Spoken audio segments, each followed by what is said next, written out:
RB. लाल। RB. लाल sir, आप मुझे एक बात ये बताएंगे, आज बहुत सा प्रोग्राम हो रहा है अम्बेडकर साहब का, और जगह जगह मैंने देखा काफ़ी जगह प्रोग्राम हो रहा है, और ये वो अम्बेडकर साहब है जिन्होंने पूरा संविधान लिखा हुआ है। तो क्या सर आपको लगता है कि संविधान के हिसाब से देश चल रहा है? संविधान के मुताबिक? हाँ। कहाँ चल रहा देश? बाबा साहब ने जो कल्पना की थी कि देश आज़ाद होगा, उसके बाद हमारा संविधान लागू होगा, तो ये परिवर्तन होगा, मैन परिवर्तन होगा, लेकिन आज तो वो देखने को नहीं मिल रहा, क्योंकि आज जितने हमारे नेता हैं वो स्वार्थी हो रहे हैं, अपने अपने स्वार्थ में लिप्त हो रहे हैं। सर तो किसके लिए स्वार्थ होंगे सर? योगी जी ने शादी नहीं करी, मोदी जी के पास कोई है नहीं, आप ऐसा है ना, चंद लोगों को अगर हम छोड़ दें तो बाकी मेजॉरिटी ऑफ दी पॉलिटिशियन है वो सब स्वार्थी हैं, जो दूसरे को उपदेश देते हैं लेकिन अपने आप पे वो उपदेश लागू नहीं करते। योगी जी के काम उत्तर प्रदेश में कैसे लग रहे हैं आपको? योगी जी का सुधार है, योगी जी अच्छा काम कर रहे हैं। योगी जी जितने से पहले चीफ मिनिस्टर रहे हैं उनसे अच्छा काम कर रहे हैं। अच्छा काम कर रहे हैं सर। फिर रात को बेटियों को क्यों जला दिया जाता है हाथरस के अंदर? वो तो देखो सर, ऐसा काम कर रहे हैं योगी जी, समझे नहीं? वो छुटपुट घटनाएं तो कहीं ना कहीं होती रहती हैं, और उसमें मेरी बात सुनिए, एक वो कहावत है ना कि सालों से पीढ़ियों से जो बिगड़ी हुई परंपरा है उसको सेटराइट करने में टाइम लगता है।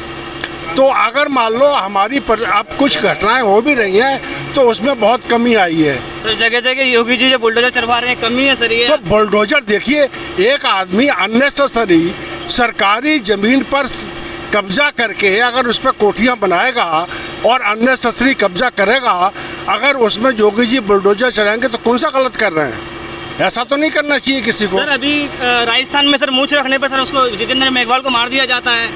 नहीं, ये तो सर उस पर मोदी जी कोई टिप्पणी नहीं करते। किसान आंदोलन इतना लंबा एक साल 3 महीना किसान आंदोलन चला, उस पर मोदी जी कुछ नहीं बोले, योगी जी कुछ नहीं बोले उस पर। नहीं, कैसे नहीं बोले मोदी जी कुछ? सर 1 साल 3 महीने तक सुनते रहे, देखते रहे। एक प्रधानमंत्री, देश के प्रधानमंत्री को अगर 140 करोड़ में 140 करोड़ की आबादी है, उसमें अगर 2 लाख 4 लाख या 14 लाख आदमी एजुटेशन करने को बैठ जाएं तो दे आर नेग्लिजिबल। प्रधानमंत्री के पास और सारे काम होते हैं, प्रधानमंत्री के पास दुनिया की समस्याएं होती हैं, तो उनका इन छोटी मोटी समस्याओं की तरफ ध्यान नहीं जाता।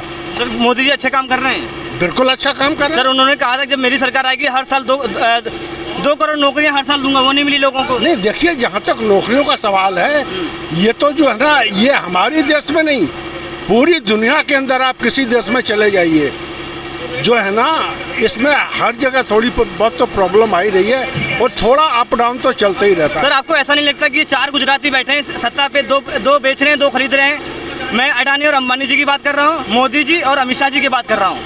कुछ लोग मुझसे अभी कुछ पहले कह रहे थे, कुछ एक प्रोग्राम मैंने किया था, वो कह रहे 4 लोग हैं जो देश को 2 बेच रहे हैं, 2 खरीद रहे हैं। सही है गलत है सर? ना, ये तो ऐसी बेकार की बातें हैं। अच्छा, बेकार की बातें? देखो ये सब बेकार की बातें हैं।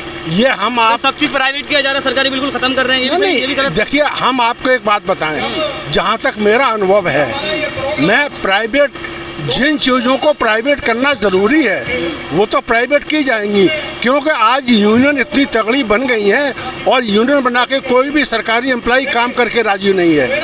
ये मेरा अपना अनुभव है, क्योंकि मैं गस्टेड अफसर हूँ, रेलवे से रिटायर्ड।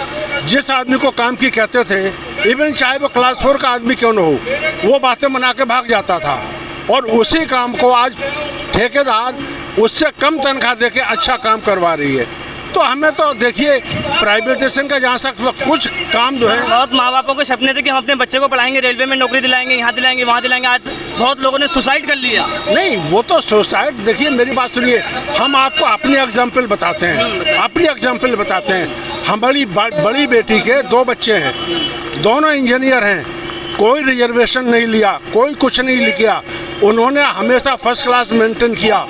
बच्चे के मेरे 100 में से 100 नंबर आते थे इंग्लिश वगैरह सब्जेक्ट में, तो वो तो विदाउट एनी रिजर्वेशन वो BTech करते ही आज नोएडा में प्राइवेट नौकरी कर रहे हैं, 1 लाख रुपया था। सर आपने पढ़ाया, आपके पास पैसा था, सब कुछ था उनके पास। सर जो किसान के बेटे हैं वो कहाँ जाएंगे, जो गरीब के बेटे हैं वो कहाँ जाएंगे? देखिए मैं भी किसान का बेटा हूँ, हमारे फादर किसान थे, और मैं कैसे पढ़ा हूँ ये मैं जानता हूँ।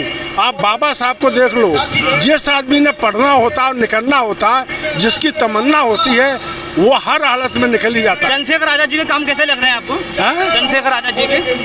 चंद्रशेखर आजाद जी को जानते हैं ना आप? तो नहीं, उनका मुझे उसके बारे में नॉलेज नहीं। उनके बारे में नॉलेज नहीं है आपको? जगह जगह से बहुत फेमस है पूरे उत्तर प्रदेश के अंदर। अच्छा, चंद्रशेखर जी, चंद्रशेखर आजाद जी, रावण, हाँ, उनके बारे में क्या सोचते हैं? नहीं, वो ठीक, मतलब कुछ हद तक ठीक ही काम कर रहे हैं। ठीक काम कर रहे हैं? योगी जी से ठीक कर रहे हैं या नहीं? अब देखो, योगी जी से उनका अभी क्या मुकाबला है, दोनों का स्टेटस। ऐसे घर से लड़े जहाँ योगी जी बैठे, वहीं जाके सर किसी की हिम्मत नहीं हो रही थी। और चंद्रशेखर रावण एक ऐसे व्यक्ति थे, किसी का घर जाके देखिए, आज की डेट में अगर हम चंद्रशेखर को कहें तो वो भी तो एक छोटी परिवार से निकला हुआ एक इंसान है, लेकिन आज वो समाज के लिए कितनी स्ट्रगल कर रहा, लेकिन हमारा साथ ही समाज ही उसका साथ नहीं दे रहा। सर मुझे लगता है कि जो जनता है, दबे कुचले मुस्लिम लोगों सर, उनके साथ बहुत अत्याचार हो रहा है इस समय।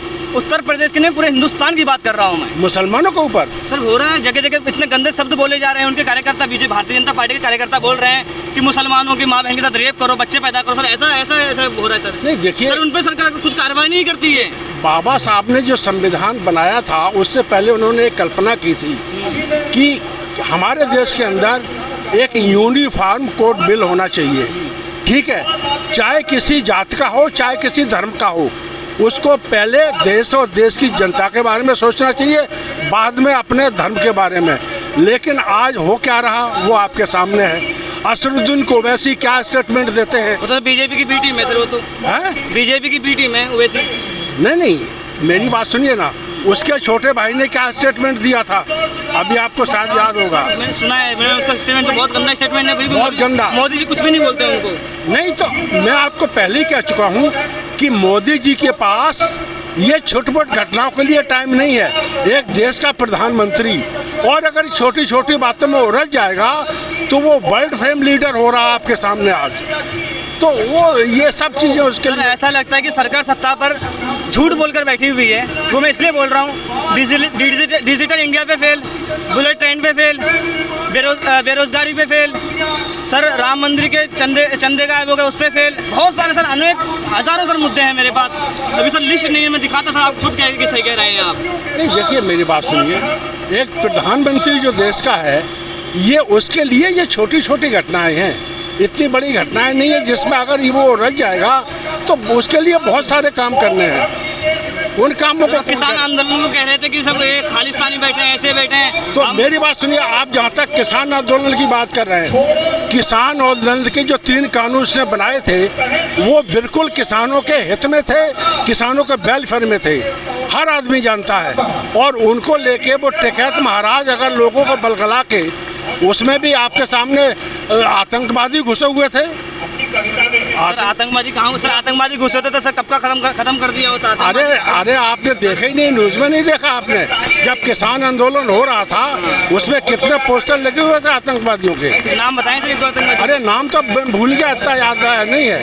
नहीं सर, ऐसे सर आतंकवादी बोल रहे हैं। मोदी जी ने भी नहीं बोला ये बात, योगी जी ने नहीं बोला, आप बोल रहे हैं आतंकवादी। अरे मैं कहता हूँ, मैंने न्यूज़ में देखा, मैंने न्यूज़ बहुत बताते थे, जो बड़ी मीडिया सब बिकी हुई है, सब गवर्नमेंट के लिए काम करते हैं, ऐसा बोलते हैं सर लोग। ऐसे तो देखो, हर आदमी बोलने के लिए आज़ाद है, हर आदमी जिसके जो मन में आता है वो बोल देता है। मोदी जी, योगी जी के काम अच्छे हैं, बिल्कुल अच्छे हैं। अम्बेडकर साहब के बारे में बता दें कि इनकी सोच कैसे थे, इस सोच पे लोग चल रहे हैं, नहीं चल रहे हैं? अम्बेडकर की सोच पे चल रहे हैं, लेकिन जितने चलना चाहिए था उस हिसाब से नहीं चल रहे हैं। मैं आपको बताऊं, बाबा साहब की क्या मिसाल है, उन जैसा ज्ञान और उन जैसी बुद्धि अगर सब नेताओं की होती तो आज ये देश कहाँ से कहाँ पहुँचा। फिर भी सर उनकी मूर्ति को तोड़ दिया जाता है, कुछ लोग तोड़ देते हैं, और सरकार जो है कोई आवाज़ नहीं उठाती, कुछ एक टिप्पणी भी नहीं करते कि बाबा साहब की मूर्ति को तोड़ा जा रहा है। नहीं तो ये एंटी सोशल एलिमेंट्स हैं, हर जगह होते हैं, हर गांव में होते हैं, हर शहर में होते हैं, हर मोहल्ले में होते हैं। अगर वो तोड़ देते हैं तो उसका तुरंत रिप्लेसमेंट करा दिया जाता है,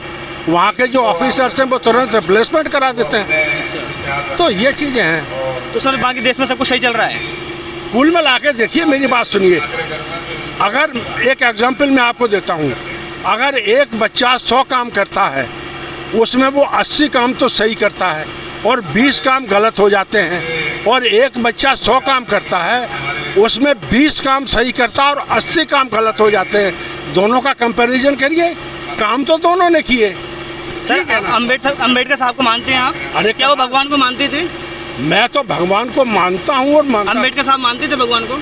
भगवान को हमेशा मानते थे वो। अम्बेडकर साहब हाँ हाँ, बोलते थे मंदिर बनाओ, ऐसे करो वैसे ना करो, ना, बोलते थे क्या? आप मंदिर की बात कर रहे हैं या भगवान की बात कर रहे सर हैं? मैं आपसे मेरा सवाल है कि अम्बेडकर साहब भगवान को मानते थे? बिल्कुल मानते थे। भगवान के बिना तो ये संसार ही नहीं चल सकता।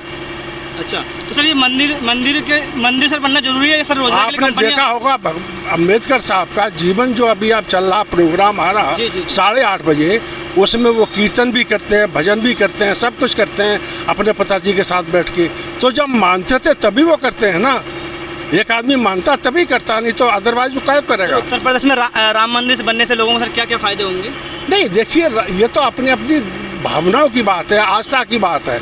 आप मंदिर में जाइए, पूजा करिए और मस्जिद में जाइए, कुछ भी करिए, लेकिन मेरा एक मानना है कि मंदिर में जाने से पहले इंसान को जो कर्म करने हैं वो पहले कर लेना चाहिए। मंदिर में जाओ, सच्चे मन से जाओ, बिल्कुल ईश्वर को दिल में बिठाल के जाओ। नहीं तो मंदिर में जाकर तुमने फजूल के काम किए तो फ़ायदा क्या मंदिर जाने का। नमस्कार दोस्तों, जैसा कि आपने सुना कि काफ़ी अच्छी अच्छी बातें हुई हैं। कुछ लोग हैं जो मोदी जी के बहुत विरोध में हैं, कुछ लोग समर्थन में भी हैं। तो इस देश में जो हो रहा है, बड़े मीडिया भले ही ना दिखाता हो, लेकिन हम जैसे छोटे मोटे सोशल मीडिया वाले हर जगह जगह मौजूद होते हैं और आप लोगों तक सारी खबर पहुंचाते हैं। आप देख रहे हैं मीडिया वार्ता। हमारे चैनल को शेयर कीजिए, सब्सक्राइब कीजिए और कमेंट कीजिए।